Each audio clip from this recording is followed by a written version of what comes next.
Bonjour à tous, j'espère que vous allez bien. Aujourd'hui on débute une nouvelle vidéo et aujourd'hui le sujet me tient particulièrement à cœur parce que on va parler des erreurs à ne pas commettre lorsqu'on commence un suivi naturopathique. J'en ai trouvé 3 et j'ai trouvé que c'était important d'en parler. Alors évidemment le terme erreur c'est pas non plus une faute ou quoi que ce soit, mais c'était le terme le plus simple en l'occurrence à utiliser. Mais en tout cas j'ai relevé 3 points, on va dire, qui sont pour moi très importants à savoir quand on décide de consulter un naturopathe, parce que c'est pas anodin. Et en fait ces 3 erreurs vont entraver la bonne réussite de l'accompagnement, donc ce serait dommage. Et du coup c'est pas très agréable pour la personne qui consulte parce que du coup sa problématique n'est pas vraiment réglée, et c'est pas très agréable non plus pour le naturopathe qui prend le temps de partager ses connaissances, de créer tout un protocole sur mesure et qui voit que du coup c'est tombé à l'eau et que la personne subit toujours sa problématique. Avant de commencer, comme d'habitude, je me présente, je m'appelle Flore Wade, je suis naturopathe, je suis diplômée en psychologie et en naturopathie,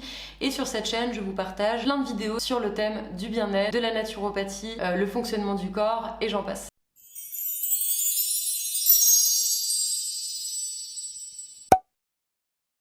La première erreur, ça va être de se reposer sur les compléments alimentaires. Alors ça, malheureusement, je pense qu'il y a beaucoup de personnes qui pensent que le naturopathe est quelqu'un qui fait que donner des plantes et des compléments alimentaires. D'ailleurs, ça me donne une idée de vidéo sur les idées préconçues qu'on a sur la naturopathie. Je pense qu'il y aurait des choses à dire sur le sujet parce que ça en fait partie. Une personne qui pense ça, pense qu'elle va aller chez le naturopathe, que le naturopathe va lui donner tel complément et telle plante et hop, que sa problématique sera réglée. Mais pas du tout. En fait, le naturopathe, lui, il va vraiment faire un travail de recherche, d'enquêteur, d'analyste sur toute votre hygiène de vie.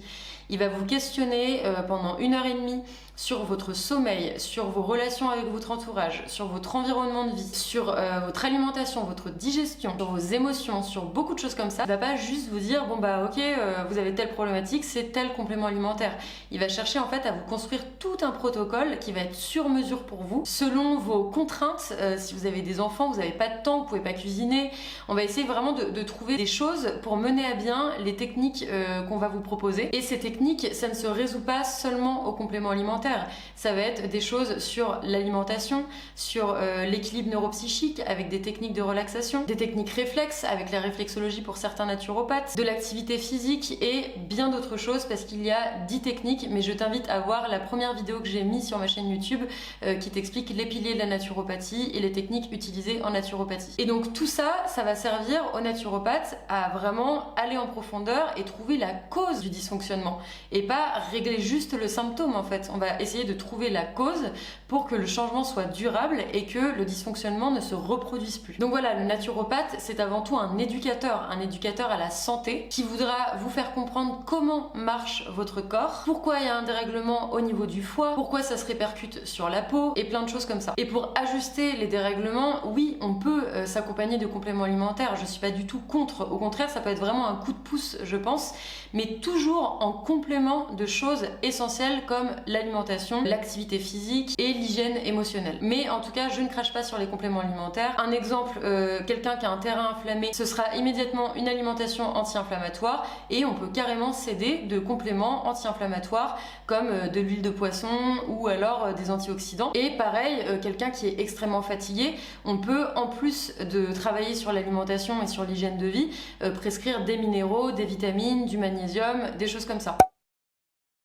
La deuxième erreur quand on entame un suivi naturopathique, c'est de croire que le naturopathe va vous sauver. En gros, ça rejoint un petit peu le premier point, mais c'est penser que le naturopathe va arriver avec un plateau et vous servir la solution comme ça. Le dysfonctionnement sera réglé, vous aurez rien à faire. Alors, c'est pas du tout ça. Si vous ne voulez rien fournir comme effort, ne vous tournez pas vers les suivis naturopathiques parce que c'est vous qui ferez 80% du travail. Parce que nous, en fait, en tant que naturopathe, on va vous donner les clés. On va vous dire pourquoi il y a un dysfonctionnement là, on va vous dire quoi faire pour régler ce dysfonctionnement, mais ce sera à vous d'appliquer les choses qu'on va vous dire dans le protocole qu'on aura fait sur mesure pour vous. Nous, on va éduquer, on va aiguiller, on va conseiller, mais après le rendez-vous, quand nous, on a construit tout votre protocole, qu'on vous l'envoie par mail, c'est vous, à la maison, qui allez devoir agir en fait. Sans réelle motivation de votre part, sans réelle envie de changer certaines habitudes, on pourra jamais aboutir à une fin heureuse du suivi d'accompagnement naturopathique, parce que l'action, elle passe vraiment par vous. Par contre, ce qu'on va pouvoir faire, c'est, comme je vous l'ai dit, vous conseiller, vous aiguiller, mais aussi vous motiver. Quand vous avez un coup de mou, quand vous n'êtes pas très bien, parce que je pense qu'on est tous passés par là, c'est pas parce que je suis naturopathe que je ne suis jamais passée par là. Au contraire, j'ai envie de dire, parce qu'avant, mon hygiène de vie, j'avais beaucoup d'addictions, j'avais vraiment une hygiène de vie qui était vraiment pas terrible, j'étais en surpoids, etc. Et j'ai quand même changé mes habitudes de vie. Il m'a fallu de l'effort, de la motivation,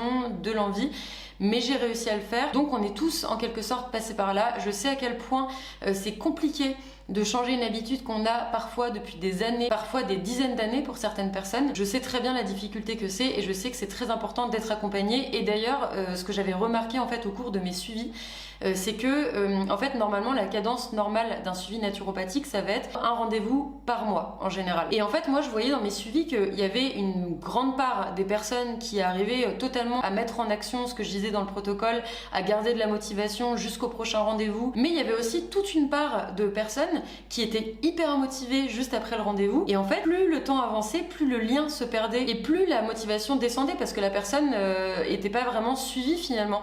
Et donc du coup quand c'était le rendez-vous d'après, un mois après, bah voilà, en général le schéma c'était qu'au début elle avait tout fait bien et puis qu'après elle avait un peu abandonné. Ça m'a semblé hyper important de proposer pour ces gens-là un accompagnement qui va être intensif, c'est-à-dire que je propose aussi bien des accompagnements qui vont être classiques, c'est-à-dire un rendez-vous par mois, et aussi bien des formules d'accompagnement qui vont être intensifs, où il va y avoir possibilité de me contacter tous les jours pour que je réponde à vos questions, pour vous remotiver si vous avez un coup de mou, vous rassurer aussi, avec un rendez-vous par semaine pour faire le point sur votre état d'esprit, sur vos émotions. C'était important de proposer un alliage entre la naturopathie mais aussi le coaching, parce que je trouve que les deux vont très bien ensemble. Et voilà, donc c'était un petit point que je voulais aborder avec vous. Mais pour revenir au fait de considérer le naturopathe comme un sauveur en quelque sorte, je trouve personnellement que c'est important de toujours se placer acteur de sa vie, de ses décisions, d'être responsable des actions qu'on met en place ou non. C'est hyper important quand on commence un suivi naturopathique de fournir quelques efforts. Il faut jamais oublier que c'est le premier pas qui coûte, parce que c'est vraiment ça. En fait, vous allez voir qu'au début ça va être coûteux, parce que forcément on n'a rien sans rien, c'est changer des habitudes, donc c'est pas anodin. Mais après ça va être un tel bonheur quand vous allez commencer à ressentir les bénéfices de ces changements d'habitude. Vous allez plus avoir envie de revenir en arrière, et ça va être quelque chose qui va être durable, que vous allez adopter peut-être toute votre vie. Donc voilà, faut vraiment voir les choses comme ça. La dernière erreur que je voulais aborder avec vous, c'est le fait de ne pas s'observer et de ne pas s'écouter. Alors ce point, il est extrêmement important, et j'ai envie de dire qu'il vaut pas que pour le suivi naturopathique, il vaut pour la vie en général en fait. Dans le cadre de la naturopathie, je crois fondamentalement, mais je pense que c'est aussi le fait que j'ai fait des études de psychologie, mais qu'il y a un versant psychologique fondamental dans l'échange entre le naturopathe et le consultant, parce que le dysfonctionnement, il peut avoir comme cause un terrain acide, un dérèglement hormonal, une surcharge émonctorielle ou que sais-je, mais il peut aussi avoir comme origine quelque chose qu'on n'a pas digéré émotionnellement, une difficulté à exprimer ses émotions, un traumatisme, une difficulté à lâcher prise. Et pour moi, en tout cas dans mon approche, c'est fondamental de ne pas occulter tout cet aspect psychologique. C'est ma façon de fonctionner. Je sais que moi je vois vraiment l'être humain comme un être global, et c'est très important. Et d'ailleurs c'est un des piliers de la naturopathie, c'est l'holisme, le fait de considérer la personne comme un être qui a un corps physique mais aussi psychique, un corps spirituel, un corps émotionnel, un corps énergétique, et qu'il faut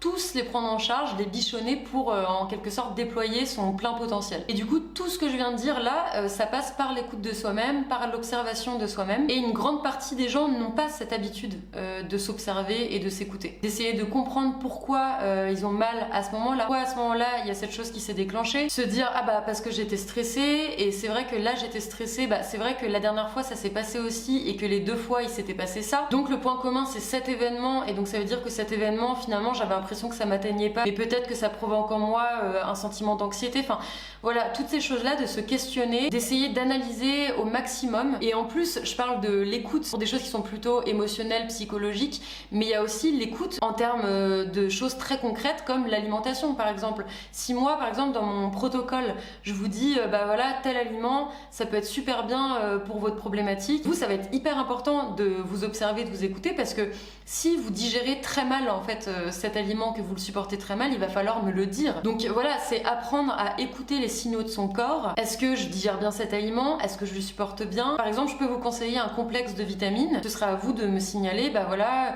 je sais pas, quand je prenais ces vitamines, j'avais un peu mal au ventre, je l'ai pas très bien digéré. C'est pas ce travail d'observation que vous allez effectuer, que du coup vous allez pouvoir me rapporter ces informations, qu'il va y avoir un échange et que je vais pouvoir adapter encore plus le protocole à vous. Donc c'est vraiment un travail d'équipe, hein. Ça c'est, il n'y a pas de secret. Et dernier petit point sur le fait de s'écouter, ça passe aussi tout simplement par le fait de ne pas persévérer avec un naturopathe avec qui il n'y a pas vraiment de feeling, qui vous fait pas vous sentir très à l'aise. Réussir à entendre un peu ce qu'on ressent par rapport à la personne qui est en face. Si ça le fait pas, vous arrêtez le suivi, vous trouvez quelqu'un d'autre, il n'y a pas mort d'homme. Et croyez-moi, quand vous serez avec quelqu'un où il y a vraiment un lien de confiance qui se crée, un échange, le suivi sera 1000 fois plus efficace. Donc vous aurez tout à gagner. Voilà pour cette vidéo sur les 3 erreurs à ne pas faire selon moi quand on commence un suivi naturopathique. Ce thème m'a vraiment inspirée parce que je trouve que c'est hyper important, on n'en parle pas assez finalement de ça, parce que je trouve que ça peut vraiment faciliter les accompagnements. Il y a des personnes qui voient cette vidéo et qui vont commencer un suivi avec un naturopathe. J'espère que vous aurez aimé cette vidéo, que vous aurez trouvé ça intéressant en tout cas. Et n'hésitez pas à aimer, partager, commenter la vidéo. Et en attendant la semaine prochaine pour la nouvelle vidéo, prenez grand soin de vous et passez une très bonne journée. Au revoir.